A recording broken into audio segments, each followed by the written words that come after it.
Punoj si shërbëtore për 43 vjetë tek shtëpia e një të pasuri, por në fund zbuloi se ishte babai i saj biologjik. Kjo pra, është historia që është bërë virale ditët e fundit dhe unë doja që t'ja u tregoja. Por ka ndodhur para shumë vitesh në Turqi dhe është bërë e njohur pra si histori vetëm në vitin 2022. Pse tani po ja u tregoj. Si gjithmonë kush është rastësisht nëse nuk e keni bërë ende, lidhuni me këtë faqe që të shihemi sërish dhe faleminderit që jemi përreth bashkë. Më ka trishtuar shumë kjo histori dhe do t'i them se përse. Sepse është një histori e ngjashme, pothuajsi dhe ato shqiptare të viteve 50 apo edhe më përpara të viteve 900. Tani ndiqeni me kujdes.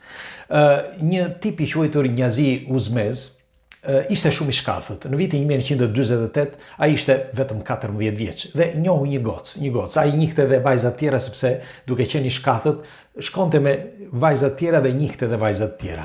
Mirpo ai njohu Umitin, një vajzë që ishte pak më e shëmtuar se të tjerat. Pra nuk ishte ajo që ai pretendonte, për më tepër vinte nga një familje varfër.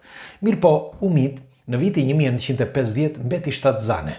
Dhe familja e tij nuk donte atë vajzë, nuk e donte, për më tepër familja e Umitit mundet që me fjalë u turpëruan, sepse duke kuptuar që ajo kishte mbetur shtatzane dhe Njaziu nuk e donte për momentin, për mos u zgjatur shumë gjërat, sepse do të dukej barku i saj i madh, ata e martuan me një tjetër. E martuan me një që ishte një që bënte tulla, nga ato tullat prej balte si bëheshin dikur.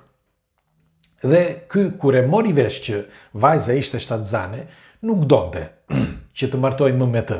Mirpo në fund fare pastaj u detyrua që ta mbante.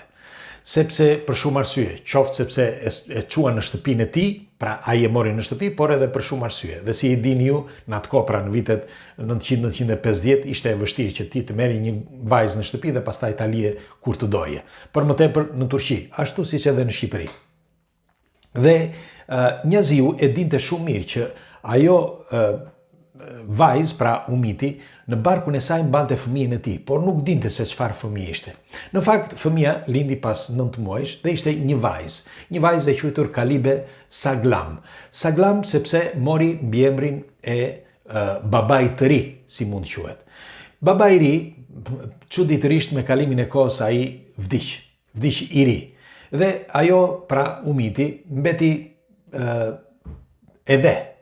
Dhe si përfundim, ky Njaziu, së bashku me babain e tij, kishin biznese të ndryshme. Dhe çfarë bën? Përveç se bizneseve të tjera, blen edhe biznesin e zotërisë që mori gruan, me fjalë këtë Umitin, këtë të dashurën e tij. Sepse ky e bindi babain që i tha, ajo sidoqoftë është vajzë e mirë. Dhe çfarë bën? Me një fjalë, ajo Umiti punoi tek shtëpia e tyre. Punoi si shërbëtore, por Umiti e dinte shumë mirë se kush ishte. Në fakt, ajo vajzës nuk i tha, derisa vajza rritej dal nga dal. Krejt rastësisht e ëma në një ditë vdiq nga infarkti dhe ishte shumë e re. Në fakt, ajo nuk mundi që t'i thoshte të bijës së saj se kush ishte në të vërtetë. Njëkohësisht, edhe Njaziu, pra që punonte e bija tek shtëpia e tij, nuk mundej t'i thoshte. Për shumë arsye, sepse tashmë ishte martuar, kishte fëmijë dhe kishte krijuar edhe një farë, si mund të quhet, respekti për të gjithë. Por askush nuk e dinte përveç Njaziut, pra këtë histori.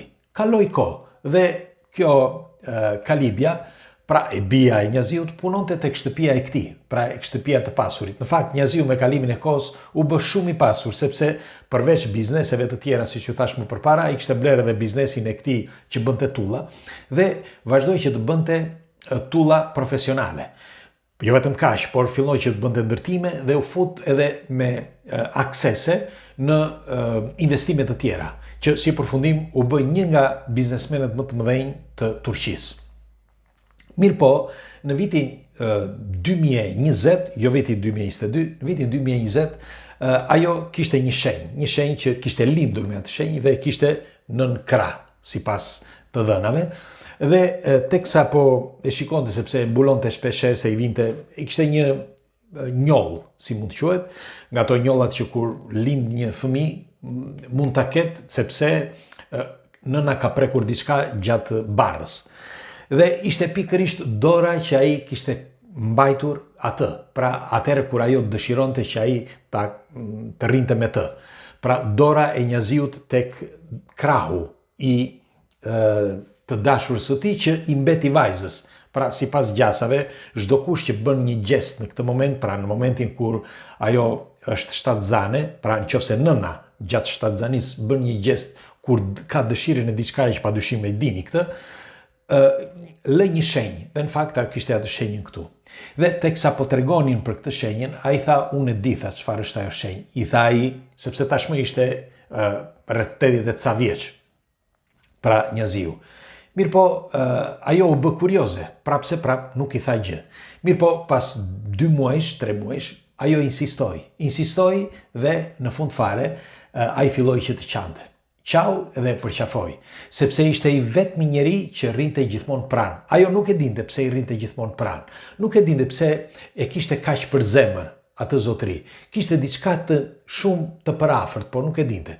Merreni me mend që fëmijët e tij, me fjalë në ditët e fundit të jetës, pothuajse e braktisën sepse nuk rrinin shpesh aty, gjithsekush kishte jetën e tij, pra të Njaziut.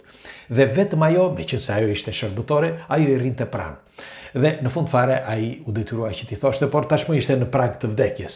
Dhe kështu, pasi i tha të vërtetën, u përqafuan, ajo u pezmatua, sepse pse nuk i kishte thënë më përpara. Ishte 43 vjet që punonte në shtëpinë e tij dhe nuk i kishte thënë gjë. Në fund fare, në vitin 2022, plaku vdiq, 88 vjeç, pra Njazi Uzmezi.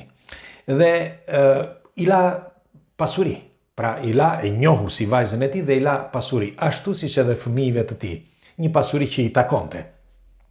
Për më tepër, sepse ajo bija e tij kishte vuajtur gjithë jetën. Jo sepse kishte vuajtur sepse ishte e varfër, por gjithë jetën kishte qenë duke e shtyr njëri apo tjetri, pa nën, pa bab në fund fare dhe ishte jetime. Dhe pasi ajo deklaroi pra këtë, sepse fëmijët nuk donin fëmijët e saj, donin bile tregohet që kishin tentuar edhe ta vrisnin, ta elmonin. Në fund fare ajo shkoi në gjykatë dhe bëri denoncimin dhe e njohën si të bijën e tij.